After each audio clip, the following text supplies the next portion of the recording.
Okay, so first question is let A अपने को एक सेट दे रखा है जिसके एलिमेंट्स है 3,5। The number of reflexive relation on A is. तो यहाँ पे देखो मैंने राइट हैंड साइड में फॉर्मुलाज दे रखे हैं। ये फॉर्मुला है अपने नंबर ऑफ रिलेशंस के लिए, डिफरेंट डिफरेंट टाइप के जो रिलेशंस कितने बनेंगे उनके फॉर्मुला है। इस साइड में अपने फंक्शंस की बात की है। तो आपको ये जो फॉर्मुला शीट है ना, ये आप स्क्रीनशॉट ले लेना इसका और आपको ध्यान रखना है फॉर्मुला डायरेक्ट पूछा जाता है एग्जाम में। तो यहाँ पे अगर अपन बात करें number of elements in set ए वो कितने हैं, दैट इज 2। और अपने को बात करनी है रिफ्लेक्सिव रिलेशंस की। तो रिफ्लेक्सिव रिलेशन के लिए फॉर्मुला है ये वाला। तो रिफ्लेक्सिव रिलेशंस कितने होंगे, that will be equal to 2 to the power n square minus n। n क्या है, number of elements in set A. तो यहाँ से अपना आएगा 2 to the power 2 square minus 2, that is 2 square equals to 4। तो 4 is the answer.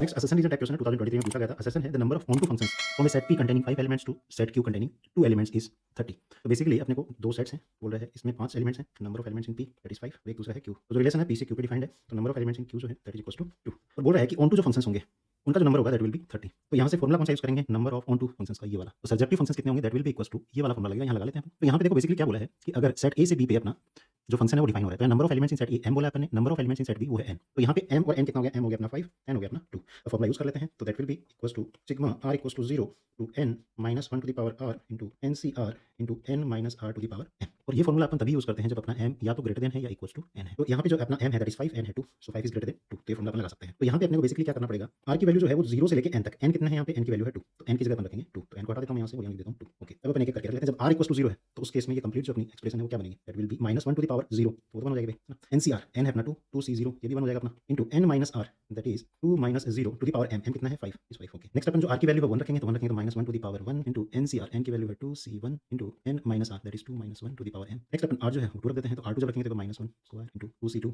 Into n2 है r भी 2 है टू द पावर m। तो देखो ये पूरी 0 हो जाएगी, 2 माइनस 2 0 हो जाएगा, उसका पावर जो भी इस विल बी 0। यहाँ से वैल्यू निकालेंगे 2 टू द पावर 5 वो कितना होगा 32, ये अपना माइनस हो जाएगा, minus 1 to the power 1 minus 1 and 2c2 जो होता है उसकी वैल्यू 2 आ जाएगी। फॉर्मुला पता है ना एनसीआर का, nCr is equals to n factorial upon r factorial into n minus r factorial. तो यहाँ पे अपना n फैक्टोरियल, n क्या है अपना, n इज 2, यहाँ 2 फैक्टोरियल हो जाएगा, नीचे r फैक्टोरियल, r इज 1, ये 1 factorial is 1 only, n minus r factorial यहाँ भी 2 माइनस 1 फैक्टोरियल, बेसिकली 1 1 है नीचे, तो ऊपर 2 फैक्टोरियल है तो बेसिकली 2 इंटू 1 2 हो जाएगा। This will be equals to 2, answer will be equals to 50। Okay, तो यहाँ पे अपन अगर असेसन की बात करें तो असेसन बिल्कुल ठीक है। और रीजन की बात करें, number of onto functions from a set containing m elements to a set containing n elements is n to the power m। नहीं भाई, ऑन टू फंक्शंस के लिए कौन सा फॉर्मुला यूज करते हैं, ये वाला। ये फॉर्मुला बहुत इंपॉर्टेंट है, यहाँ पे डायरेक्ट अपने एमसीक्यूज पूछे जाएंगे, तो आपको अच्छे से ध्यान रखना है फॉर्मुलास को। नेक्स्ट क्वेश्चन 2024 में पूछा गया था, a relation r defined on set a is equals to, जो सेट a है वो क्या है, x is such that x belongs to z, मतलब इंटीजर से बिलोंग कर रहा है, इंटीजर्स। और x की जो वैल्यू है वो कहाँ से कहाँ है, 0 से 10 तक, 0 10 इंक्लूडेड है। रिलेशन को डिफाइन किया that is equals to x, y such that x जो है अपना that is equals to y is given to be an equivalence relation. बोल रखा है कि इक्विवेलेंस रिलेशन है, ठीक है। The number of equivalence classes is, तो इक्विवेलेंस क्लासेस कितनी होंगी, तो देखो रिलेशन को अगर अपन डिफाइन करें तो यहाँ पे क्या बनेगा, तो यहाँ पे अपन बेसिकली इसको रोस्टर फॉर्म में बना रहे हैं। तो रोस्टर फॉर्म में देखो x should be equals to y, तो x की वैल्यू वो जो है 0 से 10 तक जा रही है, तो यहाँ पे क्या क्या बनेगा 0 0 फिर 1 1 एंड सो ऑन करते करते अपन कहाँ तक जाएंगे 10 10 तक। ओके, तो यहाँ पे अपन अगर बात करें तो नंबर ऑफ एलिमेंट्स कितने हैं इस रिलेशन में, number of elements in relation r जो है दैट इज 11। ओके, अब बात कर रहा है कि नंबर ऑफ इक्विवेलेंस क्लासेस कितनी होंगी। तो ध्यान से देखो, अगर अपन इक्विवेलेंस क्लास की बात करें तो यहाँ 0 की इक्विवेलेंस क्लास क्या है, तो 0 किस रिलेशन में, 0 से, तो यहाँ 0 हो जाएगा। इसी तरीके से 1 जो है वो किसके साथ रिलेशन में है, ओनली 1 के साथ में, तो यहाँ पे हो जाएगा 1। तो इस तरीके से अपने पास टोटल कितनी इक्विवेलेंस क्लास बनेगी, टोटल 11 बनेंगे।